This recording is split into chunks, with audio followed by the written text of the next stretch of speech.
FNRad is presented by Flojoy water, which is purified by granite rocks. Flojoy, a true gift of nature, and Chris Roach. And Essential Toothpaste tablets, travel-ready, eco-friendly toothpaste your taste buds will enjoy. Wired Snowboards factory in Vancouver builds high-quality custom snowboards for about the same price as other brands' regular boards. I've created several one-of-a-kind wired customs, including a Chase 162 that's seen hundreds of my best powder days. Get yourself a game-changing snowboard and join the Wired team with Devin Walsh, Sasha Daly, and many others. Wired Snowboards. For more information, go to wiredsnowboards.com. Fixed bindings are FNRad. The comfort, performance, and quality of fixed bindings stokes me out every time I snowboard. Their commitment to making bindings that work amazingly and give you no issues puts Fix ahead of other binding brands. It's just that simple. Buy Fix bindings at an authorized dealer or go to fixbindingco.com. Bluebird Coffee Tuning and Rentals in Squamish is the coolest new stop on your way to Whistler. Bluebird offers quality board tunes using state-of-the-art equipment, premium rentals for every level of rider with demos of Burton step-ons, and award-winning coffee and incredible smoothies. For a blend of expert knowledge, convenience, and lots of charm, stop by Bluebird in Squamish and get your board tuned at the newest mandatory stop on your way to Whistler. Pro Standard makes the grill mount the best mount for your Insta360 GoPro or DJI camera. It's a heat moldable mouth mount, tripod, hand grip, hook mount, bottle mount, wall mount, clamp mount, glove mount, and shoe mount, designed by snowboard legend Ken Ochenbach to get you the perfect angle for snowboarding, surfing, biking, and it'll replace 90% of your other mounts. Use code FNRAD to get 20 off your first order at prostandard.com. Anon snow goggles enhance and protect your vision with unmatched optical clarity. Anon's Magnatech quick lens change technology allows you to swap lenses with ease. All Anon goggles are engineered to deliver no fog days and pair perfectly with Anon helmets and MFI magnetic face masks. Get yourself the best goggles at an authorized Anon dealer near you. Support also comes from our friends at the Boardroom Snowboard Shop. Check out boardroomshop.com and use code FNRAD10 for 10% off regular priced items and FNRAD5 for 5% off sale items. 1910, the collaborative artworks of Jamie Lynn and Scof. FNRAD 20 saves you 20% off at 1910.com. NewGreens, the superfood green drink sourced from American farms. Use code FNRAD for 20% off at newgreens.com. I want to thank DeKind Snowboard outerwear, travel bags, and backpacks, Ripcurl's anti-series outerwear, and our friends at Mount Seymour, Grouse Mountain, and Cypress Mountain for their support. Duncan Howat is FNRad's first octogenarian guest. Duncan's been running Mount Baker since 1968 with help from his family and countless staff members. When he announced his retirement this year, his daughter and past guest of the show, Gwen, officially took over as Mount Baker's president. Duncan has the energy of people half his age, and he's been integral in creating the unique vibe at Baker that many hardcore refer to as the beating heart of the snowboarding community. He was there for the first Baker Bank Slalom in 1985, and 40 years later helped build the 36th race course, adding a crazy turn in the finish to take out Ken Och, who was at the very first race and took home bronze at this year's race. I'm going to start with the celebration of Duncan at the awards ceremony from the LBS and let it run right into our interview, which covers some of the same ground, but is definitely worth hearing twice. This year marks a bit of a turning point for Mount Baker ski area. Tonight, I'd like to honor the person who helped found the Bank Slalom. It was his idea with Tom Sims, and he's obviously played a very important role here at Mount Baker. But in May, my dad, after 56 years as the general manager and president here at Mount Baker Ski Area, retired as the president. I'm now president and CEO of Mount Baker Ski Area. Right now, what I'd like to do is talk a little bit about how my dad, Duncan, influenced the sport of snowboarding, and to help me do that, I want to hand it over to Pete Sari, who is co-founder of GNU and LiveTech with Mike Olson, longtime friend of mine, and he's been here in it with us from the beginning. Well, I don't feel worthy. I'm looking over at Duncan over there, and when Mike and I were kids, we started building snowboards in Seattle, and we were able to ride Snoqualmie Pass. The manager there let us ride, and then in the early 80s, they cut it off, and both Mike and I had quit school, and we were just kind of sitting looking at ourselves going, where are we going to ride? And what are we is this going to be real at all? Or is snowboarding even going to be a thing? And Duncan, not because of us, just because he knew what he had here and he believed in snowboarding, and people like Jeff Fulton and all the Baker local hardcores of that day opened them out into snowboarding. And cautiously, we had to take tests to get on the lifts. Carter Turk tested us, and I remember being scared of that. And then they've made some improvements at the resort here over the years. The ramps used to be just absolutely treacherously huge and steep, and so you actually did need a test to see if you could get down those things. But anyway, Duncan had a vision. He knew what he was holding here. He knew what the mountain was about, and he knew how great the snow was.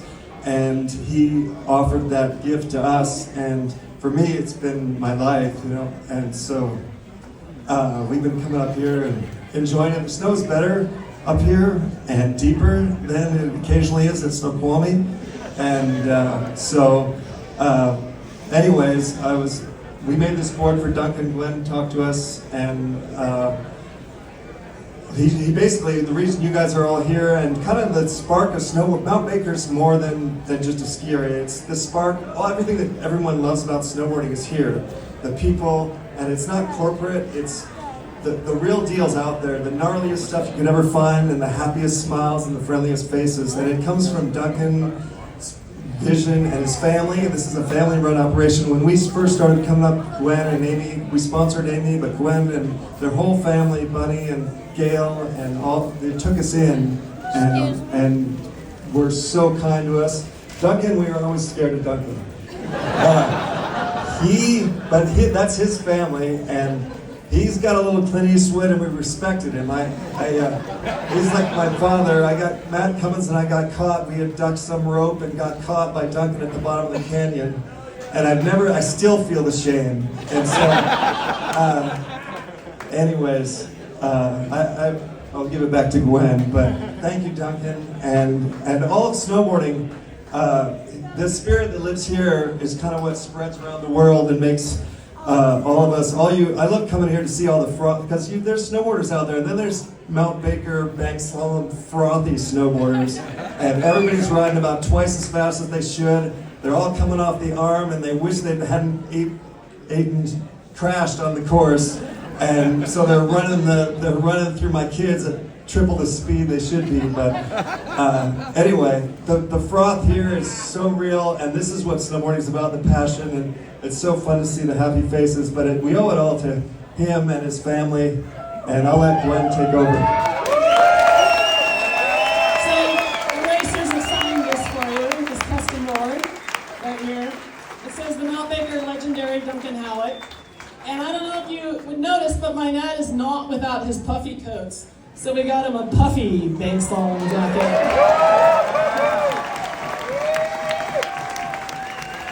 I hate to have you take that one off to put this on. See, and they usually do come with duct tape. Every one of them comes with duct tape. Oh, never have too many puffies. Amy, come on up.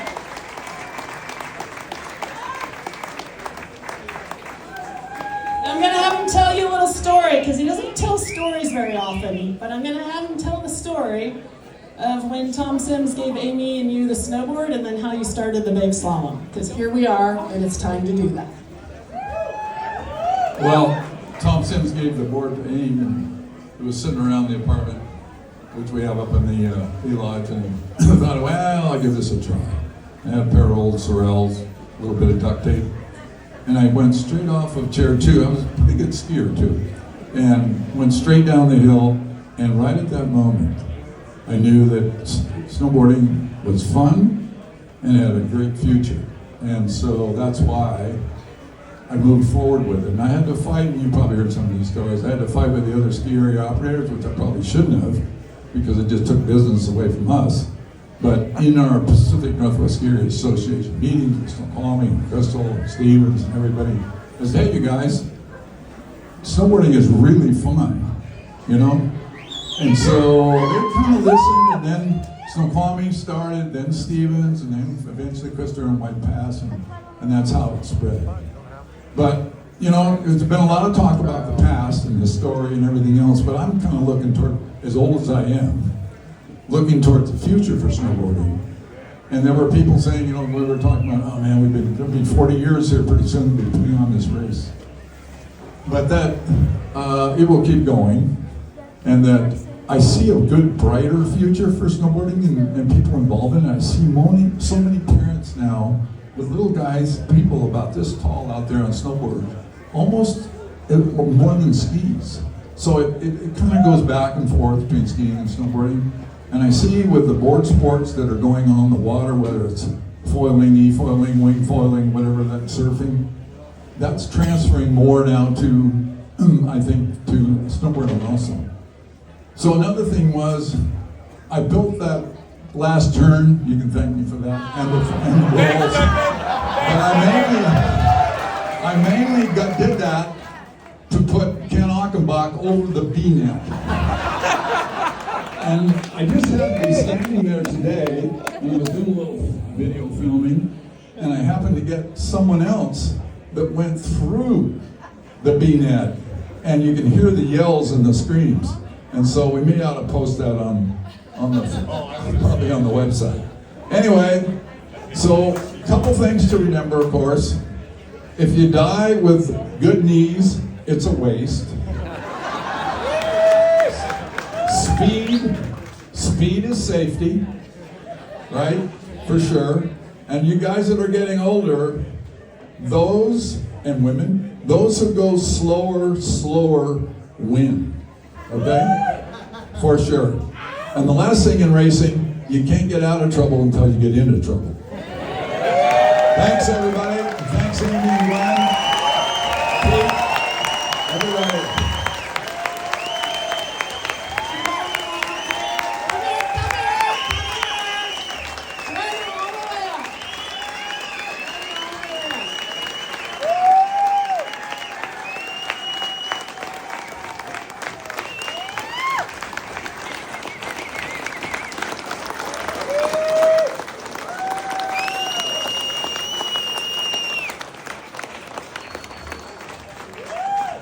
I will add real quick, he came up on Monday, brought the snowcat out, and he kept convincing me that that finish turn wasn't big enough. And I was like, I don't know, those rollers are pretty big.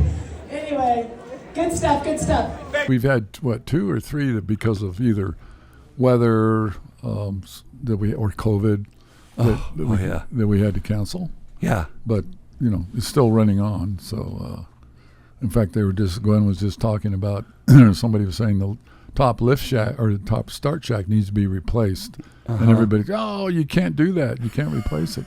Yeah. So we're thinking, well, when that wears out and the timing wears out, you know, we make it to the 40th and then do we quit? Wow. I don't know. That's interesting Yeah. because, like, with the show, I've done it 10 years. And people are like, are you doing year 11? And I'm like, I don't know. I don't know. Right. Who knows? It's been a really fun journey getting here. So I've always been an enthusiast, and I moved out to Vancouver, Canada in 1993. And that was the first season I came to Baker, 93, 94. It was a little bit different. The twin chairs going up. Yeah. Chair 8 was brand new, I think. Right, brand new, and so was the lodge. Yeah, and White Salmon. Yeah. That's right. Was brand new. Yeah. But so I didn't know what it was like before. Well, the lodge, of course, there was nothing here. We did the parking lot down here, and no lodge, no chair 8, but it was the old original chair 7, and we sold tickets where out of where the aid room is. Oh. We had no restrooms, but we had Santa cans inside the maintenance building for heat. It's insane. Yeah, that was it.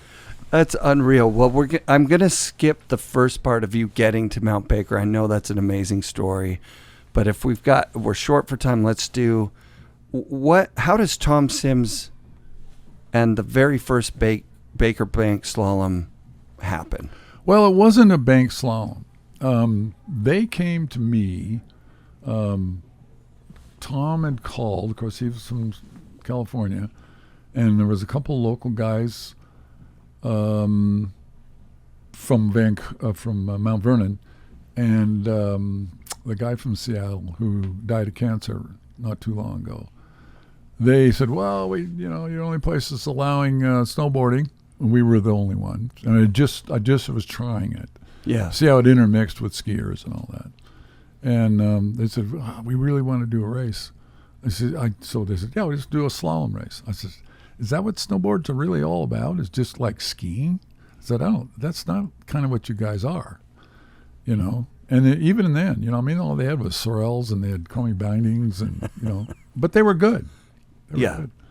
I said, "Well, you know what? The first time," and I also, because of the intermix of skiers and snowboarders, I decided to have it on Super Bowl Sunday. But I figured, well, everybody's out, watching the Super Bowl, so it, won't impact anything. That was because it was not a busy weekend for you, so you gave the least busy weekend. Right. To those guys. I never thought about that. Yep. So the first time I said, well, we were just beginning to understand what happened. Nobody knew what a half pipe was. They didn't exist. There was no terminology really at that point. Right. So we went over and did it in the chute under chair 1. And Yep. at first was going to set the course up. We went all the way down the chute, which is really hairy. Oh, right? it's insane. Yeah. Yeah. So we only ran it to where it dropped off basically into the cliff. Yeah. So that was our first course, and I'll never forget Palmer showed up with Tom, and he was just a little kid, and he had a hat with a beanie tail on it that was like 8 feet long. No, come on. Yeah, That's amazing. so that was how we first, and then so we had that first race, and it was the guys loved it, but it was kind of tough there in the chute and short, very short. So as things evolved later that year and the start of the following, I kind of really analyzed what our natural kind of half pipe. We just said, "Oh, that looks like it could really work." Yeah. And so the next year, we moved it there. And so Was Tom still involved at that point? he was helping promote it. But he wasn't like physically on hill building or anything like that. Not so much, but he was racing. Yeah. Big Yeah. time. He wanted to win. Yeah. Oh, yeah. Actually, famously, the second year, he didn't bring Palmer, and he said, "I'm not paying for you to go," because Tom wanted to win. Right. Yeah. And so Palmer paid his own way, and got up here and won. Yeah. Right. So Tom then gave us a kind of a little split-tailed snowboard, a little short thing, about like so tall. And my daughter Amy started snowboarding. She didn't like skiing particularly. She would kind of sit in the apartment. And anyway, so she decided to give this a go, and she was a natural. And she went on to, win a World Cup and on covers of magazines and did all that stuff. Well, then one day she said, "Dad, you ought to give this thing a try." And so I got a pair of sorels and went down chair 2, or what they call Heather Cliff, which is over on the other side, which is not a cliff. And I could tell right then that it could be really fun.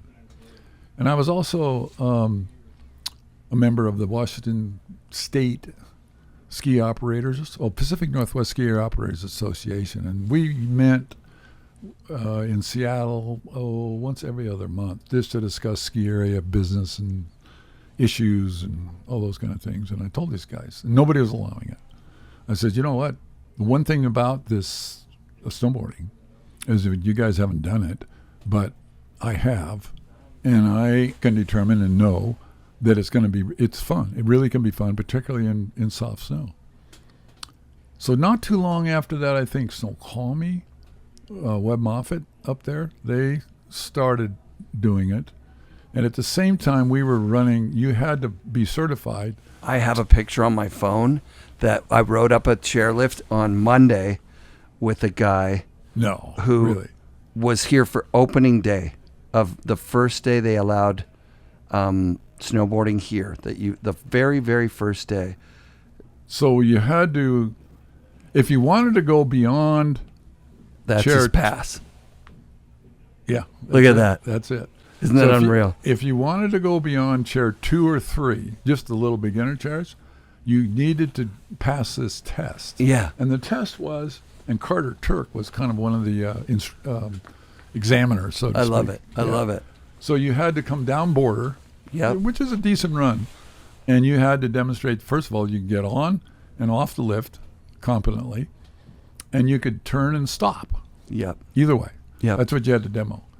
Well, so that went on pretty well, and it was working good, and everybody got their, well, they'd lose their card, they'd lose their pass, they'd lose, all kinds of things. But pretty soon we were up to over 1,000, and that we certified. How many is that in the first year, or is that's after? That were going a few into the years? second year.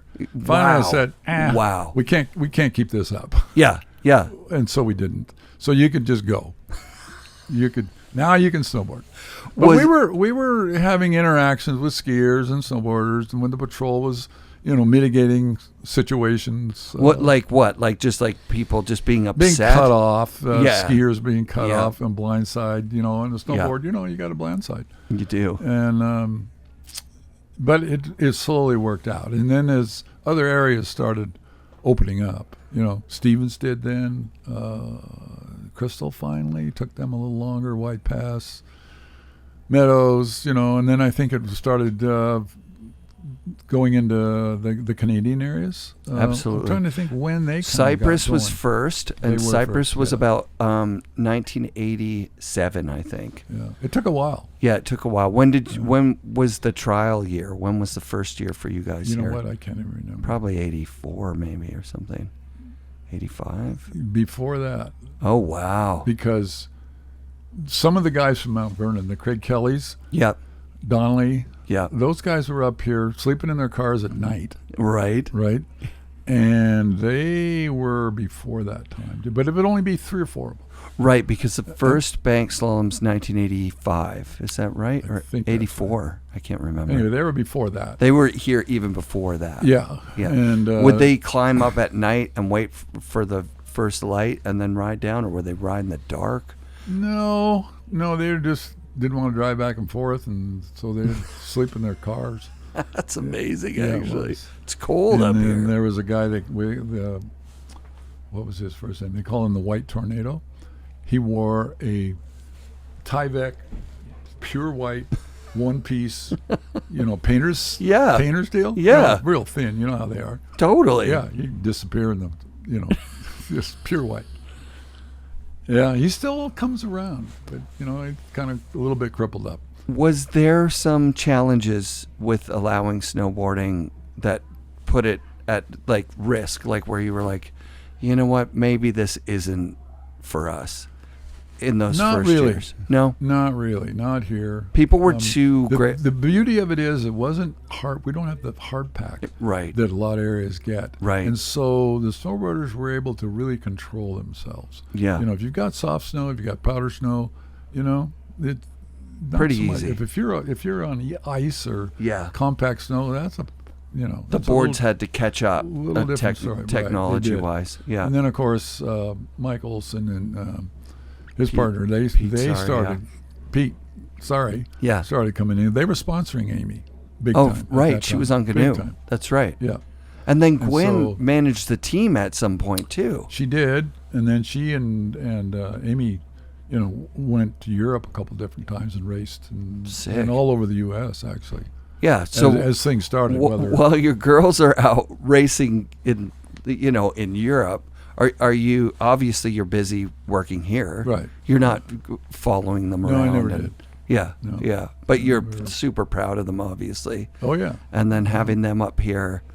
There was a scene here right away at Mount Baker. And Baker's very... there was. Well, the MBHC, the Mount Baker Hardcores, Yeah.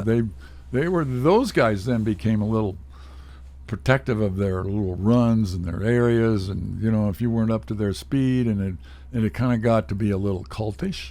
Okay. Yeah. Right? Yeah. Because they were really good. Yes. And people that would come here, and these guys wouldn't necessarily, to start with, give them the time of day because they couldn't do willows, or they couldn't do, fly on the wall, or they couldn't do these areas where these guys.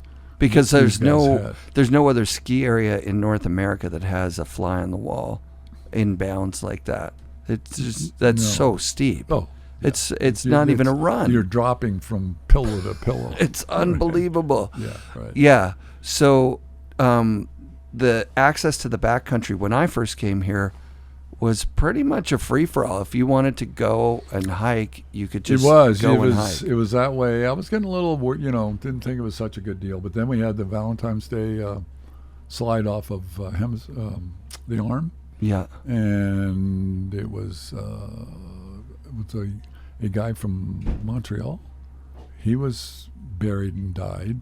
And there were two of them, 2 or 3, that died in that slide. Oh, wow. What was the crown like? Just 10, massive? 10 foot crown. 10 feet. Massive amount of snow. Absolutely unreal. Yeah. It's so scary. Oh, so scary. It blew all the way down Rumble Gully, over the edge, Oh, taking out trees, the whole deal. so much snow. Oh, yeah.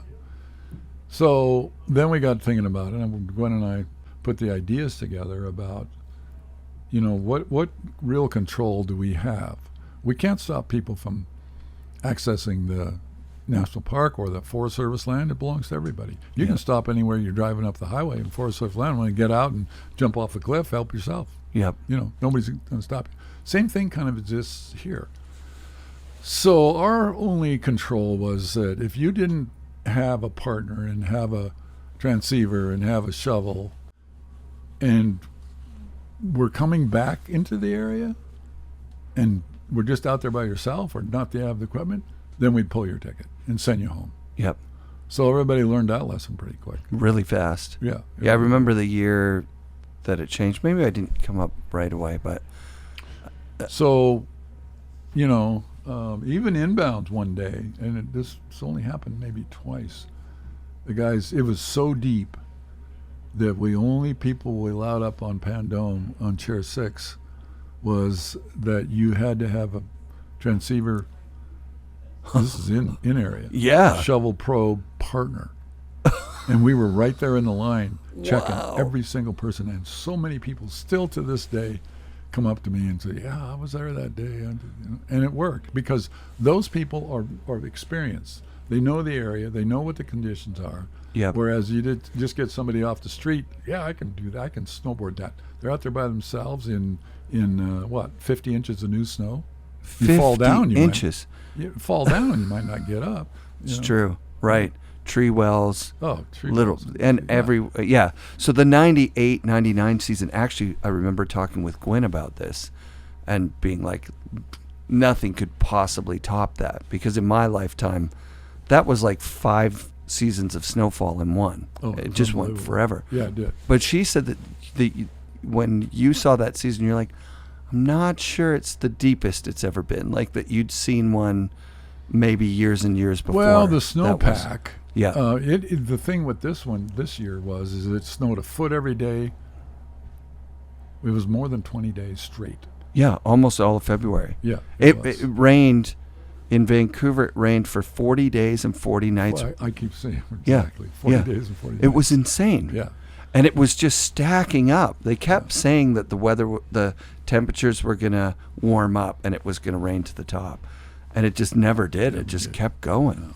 That was then, a year. Of course, that day that the big slide was, it finally cleared off that day, just that particular day. Yeah. And then it went back to snowing again. But everybody thinks, it's clear and sunny, it must be safe. Yeah. And it's not. Yeah. And not right safe, it's worse. Yeah. And so it just, the whole thing released. That's just so scary. Thing. Yeah. Well, you've been buried up in that same run. Is that correct? No, I got buried underneath Chair 1 once. Chair when one. me and the Forest Service Snow Ranger used to do all the avalanche control. You guys did it. We did. There was no pro patrol. No. It was just No. you and a Forest 68. Service Ranger. 1968. Oh my Yeah. God, that's hard to even So I barely believe. got out of that one. And then there was another one where I was on a cornice on the backside of Chair 1 that broke off on me. So back And into the canyon. Back into Gunner's Bowl. Yep. And it broke off, and I probably fell, I don't know, not terribly far, 20 feet into It's scary the as hell. debris that's coming Yeah. with you. Yeah, the You know, big and you chunks go, of. you go under, you come out, you go Oh. under, you come out, Yeah. kind of deal. So, yeah. Yeah, I think that's one of the things that there's like a perfect storm, pardon the pun, at Baker. Like, you're an enthusiast that's running this place. So you're not doing it purely for a dollars and cents equation. From my perspective, I don't know. I might be just making that up, but the vibe at Baker, the way it's set up, is it's well laid out, and I mean, there's just so much terrain. They only opened Gunner's Bowl today, right? Like it was closed Yesterday at noon. from the storm. Stopped 3 days ago. They didn't feel like, we were trying to maybe bring in a helicopter Yep. to drop some info, but Yep. they never had the clearance to do it. So you actually did avalanche clearing, and you physically skied, like you. Yeah. I've seen the Yeah. photo down at the office. Like The- you were you got in the air. You weren't. Yeah. A lot of the original helicopter avalanche control work started here. Started here. Yeah, because I had a helicopter and Wait, did a lot of what? flying. Yeah, I did a lot of flying. And kept You have it- your pilot's license, Oh, your yeah. helicopter Oh license. yeah, I kept it at the house, and then I'd fly up here sometimes. Would you fly So- people and drop them on top of stuff? Let them Once in a ski it? while. Wow. Yeah, once in a while. What happened to the chopper? Oh, finally, I'd scared myself enough that it's time to sell it. Yeah. So I did. Yeah, because they're That was dangerous good. as hell. Yeah, well, They're it's more the wild. pilot. Okay. But then, of course, there's a lot of gears that can blow up. Yeah. And so, yeah. You're we've blowing got- my mind. We've got nuts. funny stories, like when we were using big Boeing Vertals, like the Chinook, to lift some of the towers and stuff. Yeah. And one time we had extra time left on a contract, and the pilot says, "Well, do you guys want to, fly around or something?" I said, "Yeah, just a minute." It was a beautiful, clear day. This is in the summer. So we loaded up some sofas, chairs, whiskey, and we flew to the top of Mount Baker, the volcano, No. and set everything on the summit. No. Yeah, Are there photos of that? there is. Oh, wow. And he lifted off and set off to the side. And so there's a picture of us sitting around this table, and the guys are in the sofa with his whiskey on the table, and everybody's got a card in. That's unbelievable. So then we loaded up and flew her back home. And you just did that for fun because you're like, oh, we've got could. extra time. Yeah, we could. We've paid for the chopper. Yeah, right. It's ready to go. Yeah, he was willing to do it. That's really cool. So, yeah. Yeah, the heli ski operations up in Canada have started, I don't know when, maybe 20, 30 years ago, doing summer, Summer trips. take yeah, a canoe summer up hike. to a lake that nobody's ever been to before, Yeah, right? right. Yeah, heli hiking, they call it. Yeah. You're right. Yeah, it's so neat. Yeah, in fact, the guy that taught me to fly, I was never in the military flying. He taught me about the helicopter, and he taught me how to fly. And I learned flying in the mountains, pinnacle landings, all this kind of stuff. And he pioneered with Wiggly, I think. He was his main guy in getting that whole helicopter operation going. That's And amazing. he was from Bellingham. Oh, that's awesome. Yeah. What- I think he had his wife is Canadian. And so, he was, Brad, what was Brad's last name? Anyway. That's so was- amazing. Yeah. So, things, the race has gone on, and it kind of, we have to limit the entries. Since forever, for Yeah. 20 years. Yeah. Yeah. If you wanted to open up fully before COVID, I bet we could have had 1,000 Easy. if you could handle it. But If you could can't. handle it, You- right. You can't. Well, yeah, race day, it's like each It's person even takes two. up. Yeah. It's even a little too oversubscribed now. I keep telling the girls. Yeah, because the last guy to come down is like the light is waning. waning, right? Yeah, and it's, Yeah. So, but they try to accommodate You do as much as you can. as you can. Yeah. I mean, you could make it 2 weeks long, but then everybody that works on it would be so burned out. Yeah, it's being up there and a gatekeeper on Yeah. cold, windy days, and they're sitting there and just getting it all set up and getting the course set and moving stuff around. Of course, then there's other things we add to the race that takes labor and time consuming, like the barbecue going on right now as we speak. Yeah. And but it's part of the thing, and people, they like it.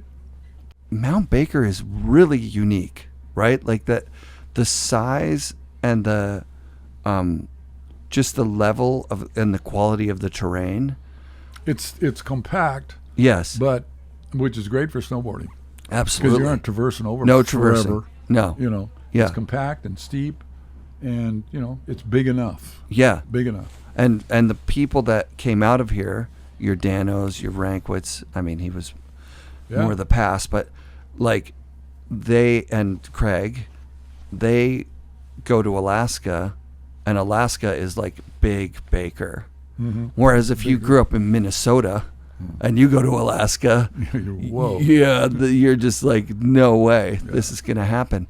But the more unique thing is that this isn't like a giant Whistler, Aspen commercial operation where every surface of every thing is covered with some advertising and where you're paying for parking and for parking. The paying for parking is now just par for the course. It's insane. $20, pay your money. Isn't that nuts? Yeah. Right. But we really do have you to thank for that, right? Well, and Gwen. And Gwen especially, Gwen struggles hard to try to, keep things within a reasonable price range. The balance, and so we sell Pepsi. Yep. And have the fountain type Pepsi dispensers. Yeah. And Pepsi, when they supply the machines, they give you the machines, but they want their whole logo thing across it. Yeah, of course. And so we said nope. And so we made them take the Pepsi logos off. Wow. And we had, for a long time, we had pictures of scenes of the mountain. Yeah. On that. But there were people who want to put advertising on the towers and of course all that kind of stuff. That's everywhere. Sell it. Yeah.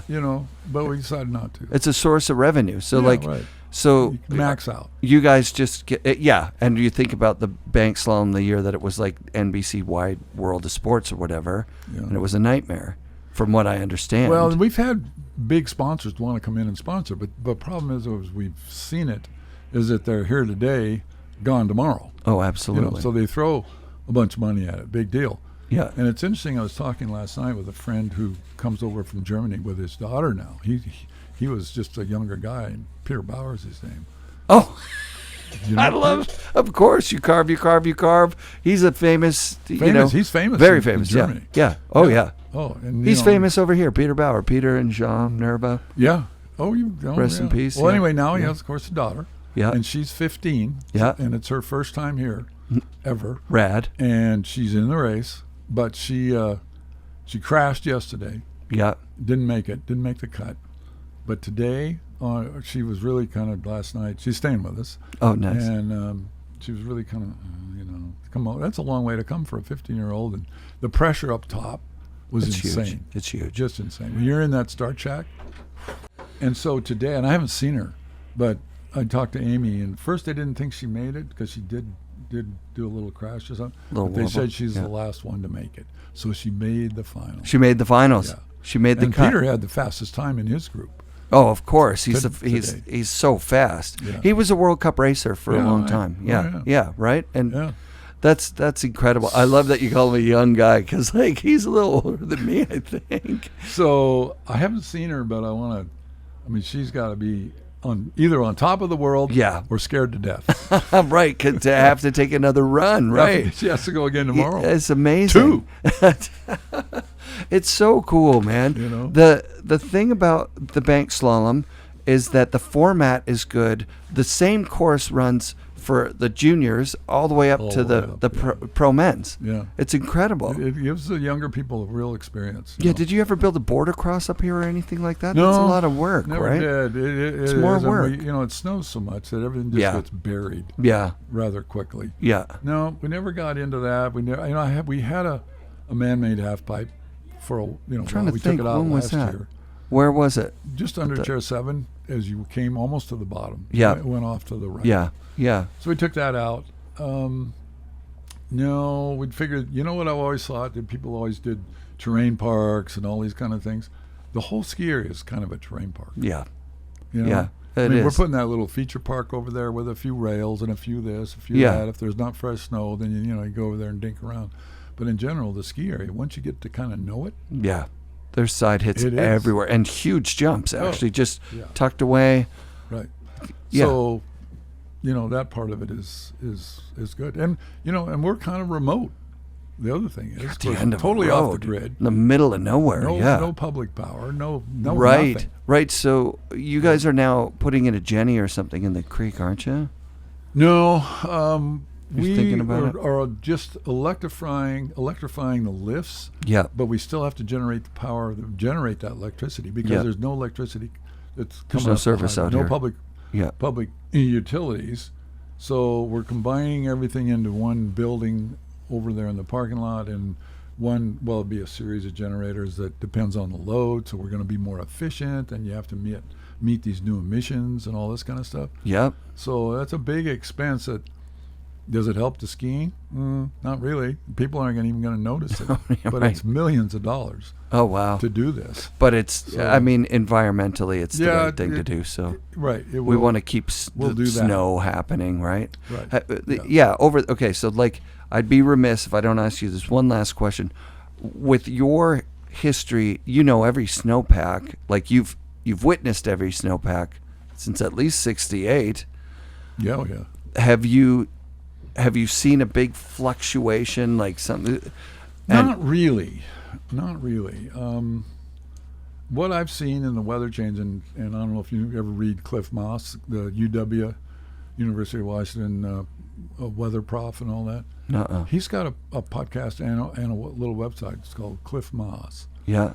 And he's really very straightforward, doesn't buy into, throwing your hands in the air, oh my God, the world's going to end. Right. But he's real scientific. Yep. And what I've noticed is and other people have now too, but I noticed this a few years ago. The storms that do come in, there are bigger winds, there's more precip, and then it'll shut off.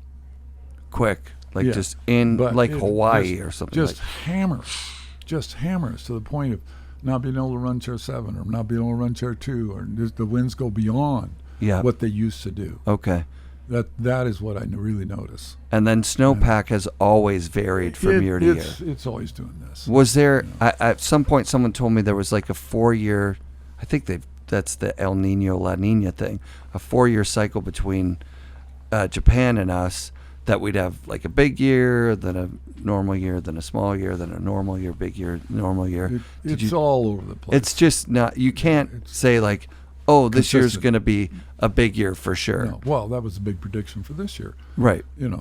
So, but it's not. No. Although I can snow 100 inches in March. It just happened. We just got, what did we just get? 50 inches? Yeah, right at. Yeah, right. In 3 days or something. Right. Yeah. You can do it. Yep. It happens. It blows and it comes in. So I don't even know. I haven't been watching what's on the horizon, but hopefully we get another one of those. next weekend maybe. Yeah, Next weekend. I think that's what I heard, just like Yeah. blowing in the wind. Yeah, right. All right, Duncan, Okay. thanks for doing this. All I right. really appreciate all the hard work that you put in. Well, good. Thanks. I hope it works out. FNRad shout-outs to Duncan Howat and his wife of nearly 50 years, Gail, and their daughters, Gwen and Amy. Thanks for all the love and support for the snowboarding community. Thanks for having the presence of mind to try snowboarding back in 1984 and fast-track the progression by getting snowboarders on chairlifts. Special thanks to all the amazing listeners who came up to me at the event to say that they loved the show. An extra special thanks to Nate for offering me the use of his trailer while down at the LBS, and thanks to Carl and Ashley for doing the same. I really have the best listeners of any podcast out there. Please be sure to come back next week for another episode of the FNRad Snowboard Podcast, presented by Flojoy Water and brought to you by FNRad Productions.